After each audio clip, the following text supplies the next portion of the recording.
सवाई माधोपुर में त्रिनेत्र गणेश मंदिर से अपना इस यात्रा की शुरुआत हुई। गणेश जी के आशीर्वाद से अब तक ये यात्रा 7 जिलों में पूरे कर चुकी है, 7वें जिले में चल रही है।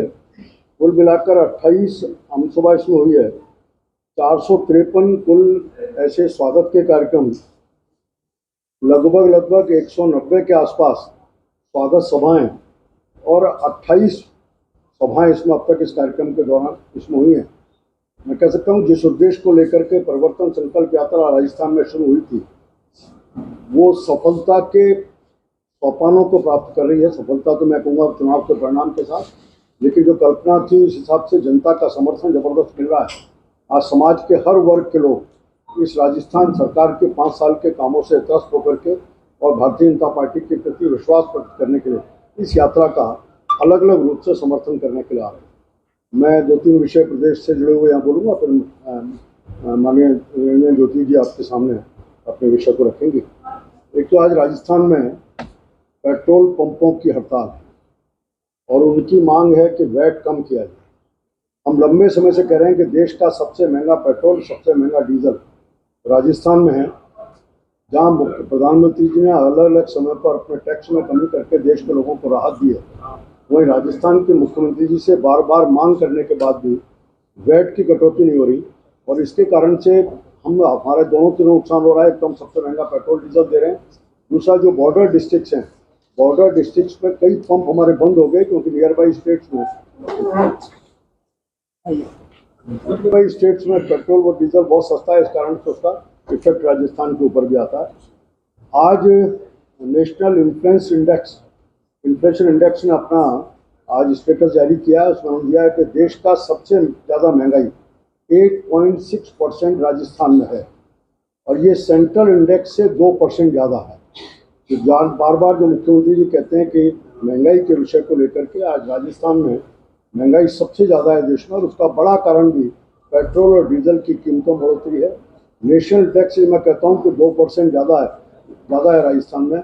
तो अगर राजस्थान की महंगाई कम होती तो देश का महंगाई का इंडेक्स भी और कम जाता। जो ओवरऑल राजस्थान की इस महंगाई को सरकार के नियंत्रित नहीं करने के कारण से नेशनल इंडेक्स के ऊपर भी इसका असर आ रहा है। एक राजस्थान में आपको जानकारी है, राजस्थान में घुमंतु कल्याण बोर्ड के अध्यक्ष हैं कांग्रेस के नेता गोपाल केसावत जी। पिछले दिनों उनको 18 लाख की रिश्वत लेते हुए गिरफ्तार किया गया था, रेड हैंडेड पकड़ा था। कल एसीबी ने उसकी चार्जशीट पेश की है और चार्जशीट पेश करने किया, उसमें करप्शन के चार्जेस नहीं मान करके फौरी तौर पर कुछ चार्जेस लगा करके चालान पेश किया। इसने एक बार फिर सिद्ध किया है कि राजस्थान की सरकार महंगाई के ऊपर किस ढिलाई के साथ काम कर रही है। लगातार अपने लोगों को बचाना, उनके ऊपर फौरी कार्रवाई करना।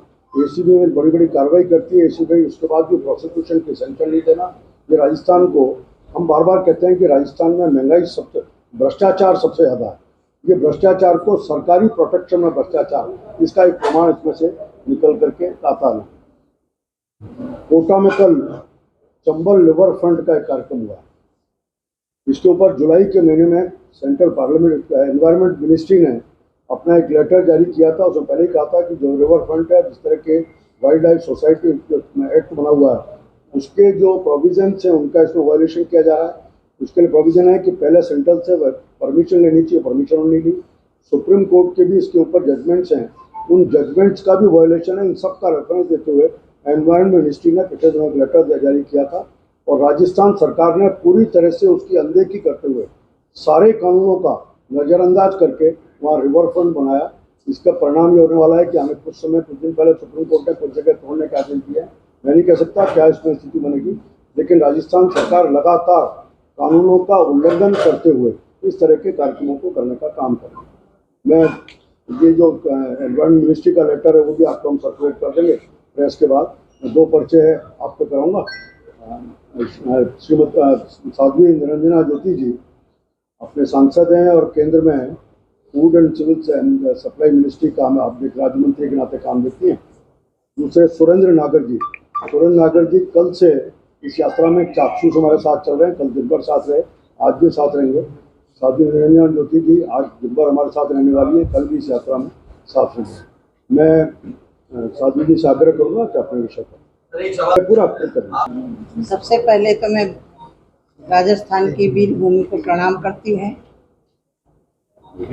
यह राजस्थान वीरों की शहादत देने वालों की भूमि है और एक महिला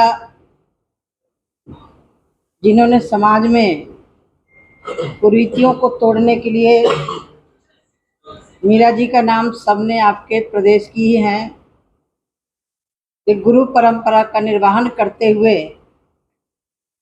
उस समय जब देश में बहुत सारी कुरीतियां थी, उस समय मीरा जी ने संत रविदास जी की दीक्षा लेकर के समाज में समरसता और एक संदेशा देने का काम किया था। उनको भी मैं नमन करती हूँ। यह प्रदेश हाड़ी रानी से लेकर के जौहर करने तक यह प्रदेश गुलामी को न स्वीकार करके घास की रोटियां खाने वाला प्रदेश है। उस प्रदेश में जब भ्रष्टाचार चरम पर होता है तो फिर लगता है कि कहीं ना कहीं कांग्रेस की सरकार करनी और कथनी में बहुत बड़ा अंतर है। मैंने अभी आते पूछा, क्योंकि जब उस समय चुनाव चल रहा था, चुनाव के समय राहुल गांधी ने कहा था कि हमारी सरकार बनेगी, पहली कैबिनेट में किसानों का संपूर्ण कर्जा माफ करेंगे। लेकिन जानकारी मिली कि कोई कर्जा माफ नहीं हुआ। अभी मुझे जानकारी मिली, जिस विभाग की मैं मंत्री हूँ, गरीबों को जो राशन दिया जा रहा है 5 किलो पर यूनिट, उसमें किसी भी प्रदेश का कोई सब्सिडी, कोई पैसा नहीं। सीधे भारत सरकार, देश के यशस्वी प्रधानमंत्री जी आदरणीय नरेंद्र भाई मोदी जी ने कोविड के समय से लेकर के अभी तक देश के अंदर 80 करोड़ लोगों को मुफ्त में राशन दिया जा रहा है। लेकिन कुछ सरकारें केंद्र के प्रायोजित योजनाओं को अपना लेबल लगा करके जनता के बीच में प्रस्तुत कर रही हैं। मैं पूर्णतया उसका खंडन करती हूँ। केंद्र सरकार पूरा राशन दे रही है। यह प्रदेश, अभी नागर जी भी आए हुए थे, हमारी सांसदों का एक ग्रुप आया था बहुत बड़ा इस प्रदेश में। जिस तरह से बेटियों के साथ, बेटी तो किसी प्रदेश की अलग नहीं होती ना, बेटी चाहे उत्तर प्रदेश की हो, राजस्थान की हो, महाराष्ट्र की हो, चाहे कहीं की भी हो, लेकिन इस प्रदेश में जब बेटियों के साथ गलत काम होता है, प्रियंका गांधी के मुंह में पट्टी लग जाती है। विपक्षी पूरा पट्टी बांध लेता। इस प्रदेश में मुझे जो जानकारी मिली है, प्रतिदिन इस तरह की घटनाएं हो रही हैं। बेटियों के साथ दुष्कर्म किया जाता है और उनकी हत्या तक कर दी जाती है। मुझे याद है 2 साल पहले अनुसूचित समाज का नौजवान था जिसको मार दिया गया। भारतीय जनता पार्टी ने जब आंदोलन किया तब FIR हुई। इस प्रदेश में जिस तरह से सरकार चल रही है, इससे पैमाना आप नाप सकते हैं कि कांग्रेस के नेता ही आपस में, उन्हीं के नेता, मैं नाम नहीं लेना चाहती, भ्रष्टाचार की जांच हो, हम भी मांग कर रहे हैं। लेकिन मैं आपके माध्यम से पूछना चाहती हूं, सचिन पायलट किसके भ्रष्टाचार की मांग कर रहे थे? खुद कह रहे थे कि भ्रष्टाचार हो रहा है। उन्हीं के विधायक विधानसभा में जाकर के एक लाल डायरी लेकर के जाते हैं कि इस प्रदेश में सरकार के लोगों के द्वारा भ्रष्टाचार किया जा रहा है। मुझे जानकारी मिली, क्योंकि मेरे पास 2 विभाग है, ग्रामीण और कंज्यूमर अफेयर्स। इस प्रदेश में भ्रष्टाचार में भी बहुत बड़ा घोटाला हुआ। कांगा जी, कमीशन खोरी हुई। कई जिलों का जब आंकड़ा निकाला, तालाब वहां बना नहीं, उसका पैसा निकाल लिया। भूमि संसाधन विभाग भी मेरे पास ही है। जमीन का समतलीकरण का पैसा दिया जाता, जमीन की समतलीकरण हुई नहीं, पैसा निकाल लिया गया। इस प्रदेश में यदि ये सरकार के पास काम है तो अपना भी रखना चाहिए। इंडिया गठबंधन कह रहा है कि केंद्र सरकार ने नौजवानों को रोजगार क्या दिया, मैं अपने विभाग का दे रही हूं अकेले, आप इसको नोट कर लीजिएगा, राजस्थान में अकेले। और ये केंद्र खोलने का अधिकार राज्य सरकार का दायित्व है, वो आवेदन करे। कुल प्रशिक्षण केंद्र 36 इस प्रदेश में, प्रशिक्षित उम्मीदवार 69,512। ये राजस्थान की बात बता रहे हैं। जो लोग कह रहे हैं कि रोजगार क्या दिया गया, इसमें रोजगार प्रदान किया गया 35,893 लोगों को दिया गया। ये बहुत बड़े लोग होते हैं। ये आप लोगों को जरूर इस बात को रखना चाहिए, जिसमें 2014 से अब तक जारी निधि 189 करोड़ रुपया दी गई। इस कौशल जो हमारे विभाग है, मेरे पास है। राष्ट्रीय सामाजिक सहायता कार्यक्रम राजस्थान के अंदर 2022-23 में लाभार्थी 12 लाख, जारी निधि 621 करोड़ रुपया केंद्र सरकार ने दिया। केंद्र सरकार का, मैं केंद्र सरकार का ही बोल, मैं अपने विभाग का ही बोल रही हूँ। एक विभाग का, ये नहीं है इतने पूरी सरकार का भी नहीं बोल रही, मैं सिर्फ एक विभाग का बोल रही हूँ, ग्रामीण विभाग का। 2023-24 में लाभार्थी 12 लाख, वर्ष 2014 से अब तक जारी निधि 2,729 करोड़ रुपया, ये राजस्थान को हमने दिया। दीनदयाल अंत्योदय योजना, राष्ट्रीय आजीविका मिशन 2014 से पहले, अब ये तुलनात्मक, आप इसको जरूर नोट करिएगा। 2014 के पहले 1,45,000 सिर्फ समूह थे, नागर जी। 2014 के बाद 34 लाख सिर्फ 9 सालों में। प्रोत्साहित स्वयं सहायता समूह वर्ष 2014 से पहले 12,000 अकेले, कितने थे? 2014 के बाद 2,97,000 है। अब कल्पना करिए, यदि आंकड़ा करें तो 20% का अंतर है। वितरित ऋण राशि 2014 से पहले 125 करोड़ रुपया के लिए मात्र दिया गया था स्वयं सहायता समूह के लिए। जो भारत की आधी आबादी महिला है, जिसको देश के सबसे प्रधानमंत्री जी कहते हैं, इनको सशक्त किया जाए। महिला स्वावलंबी होगी, महिला सशक्त होगी तो देश अपने आप स्वावलंबी बनेगा। 2014 के बाद, अब इसको, इस आंकड़ा को जरूर फोकस करिएगा। कांग्रेस की सरकार थी, मेरी नहीं थी केंद्र में। 2014 से पहले 125 करोड़, 2014 के बाद 5,302 करोड़ रुपया, इतनी बड़ी रकम, 40 गुना अंतर। मैं रिकॉर्ड इसलिए लेकर आई हूं कि यहाँ की सरकार कहती महिलाओं को हम गैस दे रहे हैं। अरे गैस क्या दे रहे हो तुम? तो उज्ज्वला वाला गैस दे रहे हो जो माननीय मोदी जी ने दिया था। यदि देना था तो उज्ज्वला के गैस सिलेंडर को छोड़ करके देते, तब हम मानते कि तुम दे रहे हो। दे तो वही हमारा वाला रहे हो।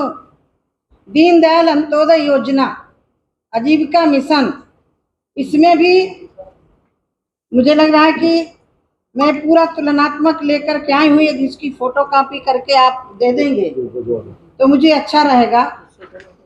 आवास, यहाँ की सरकार ने भी कहा था कि हम मुख्यमंत्री आवास देंगे। राजस्थान, तुलनात्मक, इसको भी मैं तुलनात्मक लाई हूँ। इनका इंदिरा आवास चल रहा था, इनका 20x20 वर्ग में चल रहा था। प्रधानमंत्री ग्रामीण आवास योजना 20x25 करके हमने दिया। 2006-07 से 13-14 तक इंदिरा आवास योजना के तहत 5 लाख बनवाए, 92,192 मकान सिर्फ निर्माण किए गए थे। कितने? 2014-15 से अब तक, इसको नोट करिएगा, ये आज जनता के बीच में मैसेज जाना चाहिए। 2014-15 से अब तक 19,41,798 मकानों का निर्माण किया गया है।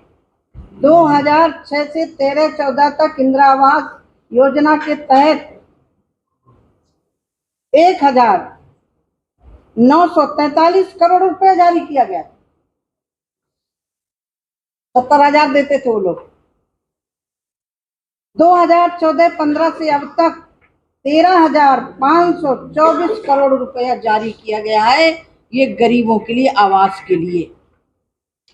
मुझे लगा कि मैं राजस्थान जा रही हूं तो मुझे अपना रिकॉर्ड लेके जरूर जाना चाहिए। अभी एक विभाग के लिए मैं बात कर रही हूँ और ये जनता के बीच में मैसेज जाना चाहिए। बहुत राजस्थान सरकार कह रही है प्रधानमंत्री सड़क योजना नहीं दे रही है। अब इसमें भी मैं तुलनात्मक जरूर बात करूंगी। स्वर्गीय अटल बिहारी वाजपेयी जी के कार्यकाल में प्रधानमंत्री आवास योजना शुरू हुई थी, लेकिन यूपीए की गवर्नमेंट में इसको भी ठंडे बस्ते में डालने का काम किया गया था। 2006-07 से 13-14 तक 39,419 किलोमीटर सिर्फ बनी थी। कितनी बनी थी पूरे प्रदेश में? 2014-15 से अब तक 20,298 किलोमीटर सड़कें बनी है, पुल और पुलिया सहित। वर्ष 2006 से 13-14 तक शून्य, ये भी नोट कर लीजिए आप, ये जरूर नोट करिएगा। जिस सड़कों को गांव का आदमी जुड़ता है, गांव का आदमी सड़क से चलता है। 2006-07 से 13-14 तक 0/0। 2014-15 से अब तक 38 जो स्वीकृति हुई है, इसमें वर्ष 2006 से 13-14 तक 9,312 करोड़ रुपए के लिए दिए गए। मोदी जी की सरकार में 2014-15 से अब तक 8,096 करोड़ रुपए दिए गए। ये एक बहुत बड़ा आंकड़ा है। अब आपको लगेगा कि टोंक के लिए अलग से क्या किया गया है। तो हमारे सांसद जी हैं, इनको भी जरूर अपने जिले की जानकारी होनी चाहिए। टोंक में 2 प्रशिक्षण केंद्र हैं, प्रशिक्षित उम्मीदवार 3,695, रोजगार 1,415। 2014 से अब तक निधि राज्यवार जारी की जाती है, जिलेवार नहीं जारी की जाती। सांसद जी आपके लिए है, ठीक है ना?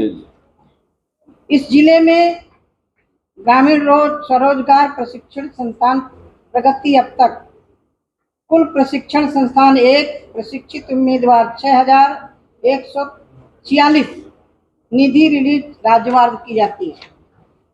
महात्मा गांधी मनरेगा, ये मनरेगा इनके समय आया था। इनको शंका थी मनरेगा मोदी जी खत्म कर देंगे। मोदी जी ने कहा कि हम कोई भी योजना खत्म करने वाले नहीं है, लेकिन उसको परिमार्जित करके देंगे, भ्रष्टाचार का अड्डा नहीं बनने देंगे, ठीक है। इसमें तो जो पहले था, अब की स्थिति क्या है? सृजित श्रम दिवस 56 लाख, कुल व्यय 140 करोड़।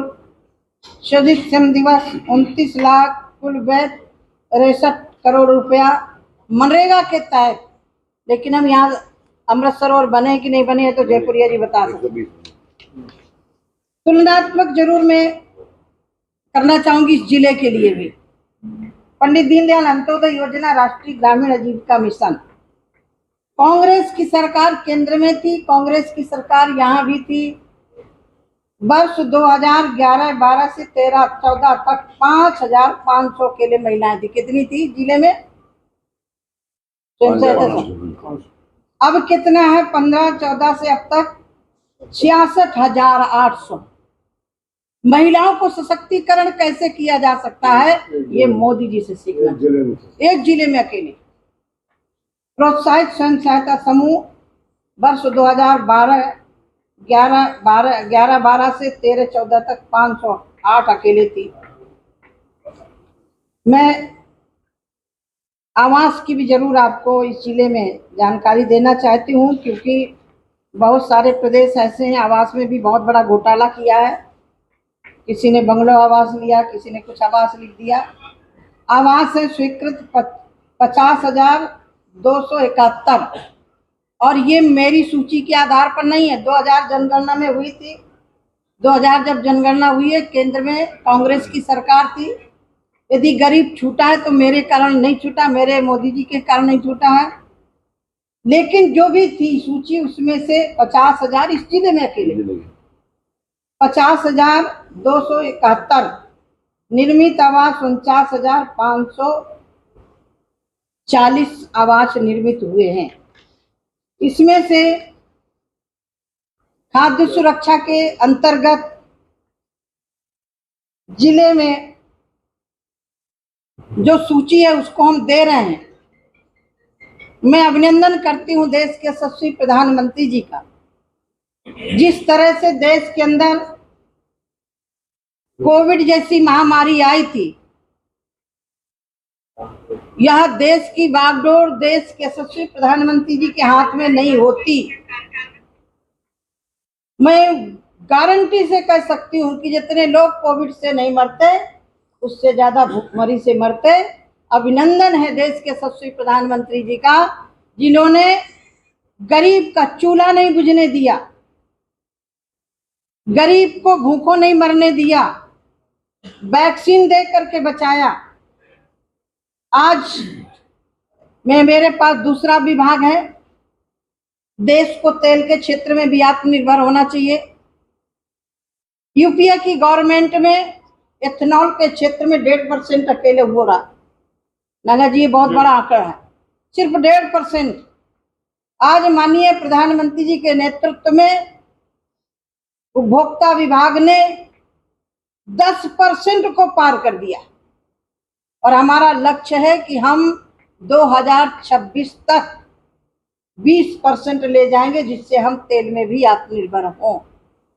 जैसा कि आपने कहा, जब केंद्र सरकार ने डीजल और पेट्रोल की सब्सिडी वापस ली, माननीय प्रधानमंत्री जी ने राज्यों से निवेदन किया कि जनता के ऊपर बोझ कम पड़े, अपने अपने प्रदेश में टैक्स कम करें। लेकिन दुर्भाग्य है, भारतीय जनता पार्टी की सरकारें जहां थी वहां उन्होंने तेल में सब्सिडी कम कर दी, टैक्स कम कर दिया। लेकिन कांग्रेस की सरकारें जहां भी है टैक्स कम नहीं किया और वो बोझ गरीबों को झेलना पड़ रहा है। दुर्भाग्य इस देश का कि आज विपक्ष को जो भूमिका निभानी चाहिए देश में रह करके, जिस समय देश विश्व की शख्सियत, देश की विश्व के अंदर जो एक संपन्न देश है उनका नेतृत्व कर रहा था, उस समय जिसको देश में रहकर देश का नेतृत्व करना चाहिए, वो विश्व पटल में जाकर के उन लोगों के सामने देश की बुराई कर रहे हैं जिन लोगों को देश से कोई लेना देना नहीं है। आज देश विश्व गुरु था, विश्व गुरु है और विश्व गुरु रहेगा। ये G20 के कार्यक्रम के माध्यम से देश के अंदर सामर्थ्य है, देश ने करके दिखाया। इसके लिए देश के यशस्वी प्रधानमंत्री जी का अभिनंदन करते हैं हम अपनी तरफ से। और देश यही नहीं रुका, बगल का देश है, बगल में आपके सीमा से लगा हुआ है, पड़ोस का देश, साथ में बंटवारा हुआ था। आज वहां झगड़ा हो रहा है खाने के लिए।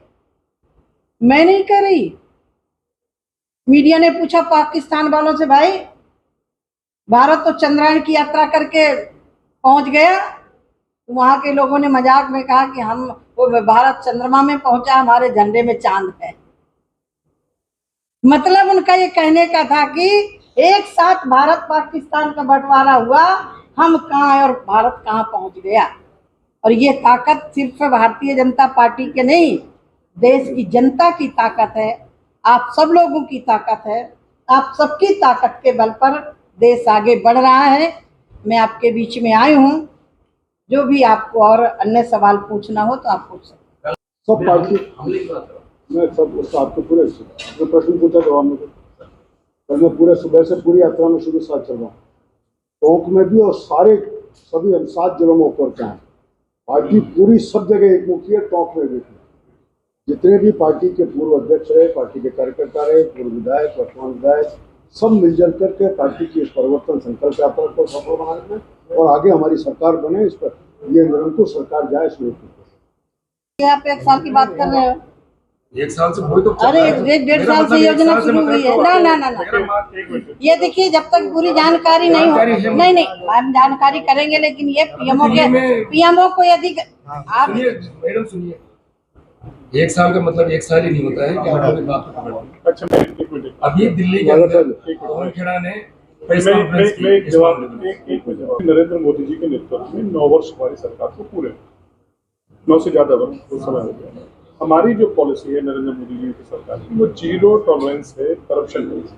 वो कोई अधिकारी हो, कोई राजनीतिक व्यक्ति हो, जो अगर भ्रष्टाचार करेगा उसको सजा मिलेगी, ये हम कह सकते हैं। और ये हमारी 0 टॉलरेंस की पॉलिसी भारतीय जनता पार्टी नरेंद्र मोदी जी की सरकार में को लेकर गोरक्षक जो है मोनू मानेसर, उनकी कल गिरफ्तारी की गई है, जिसको लेकर हिंदू संगठन विरोध जता रहे हैं। ठीक है, उसमें कानून काम कर रहा है। मुख्यमंत्री पर हमें विश्वास है, जो भी कानून को तोड़ेगा मुख्यमंत्री जी उसके लिए काम करेंगे। जनता का प्रोटेक्शन देना, जनता को सुरक्षित पहुंचाना। केंद्र सरकार ने सारे राज्यों से कहा था कि ट्रेन मांग लीजिए, राजस्थान ने ट्रेन लेने से मना कर दिया था, ये भी आप नोट कर लीजिए। जनता हमारे उत्तर आप सुनिए ना, पहले आप पूरा क्यों नहीं सुन रहे? आपका प्रश्न हमारे मुख्यमंत्री आवाम में जो इंडिया गठबंधन बना है पूरा, केजरीवाल ने हवा फैला दी कि उत्तर प्रदेश की बसें लग गई आनंद विहार में, कोई सूचना नहीं। दिल्ली से हटाने के लिए जनता को, जब हमारे मुख्यमंत्री को मालूम हुआ कि जनता आनंद विहार में आ चुकी, तो आनंद फानंद में पूरी बसें लगाई। केंद्र सरकार ने सारे राज्यों से कहा था कि जहाँ जो भी कर्मचारी या हमारा श्रमिक फंसा है उसको अपने घर पहुंचाने के लिए ट्रेनें ली जाएं, लेकिन राजस्थान सरकार ने नहीं दी। यदि यहाँ दिक्कत हुई है तो राजस्थान सरकार दोषी है।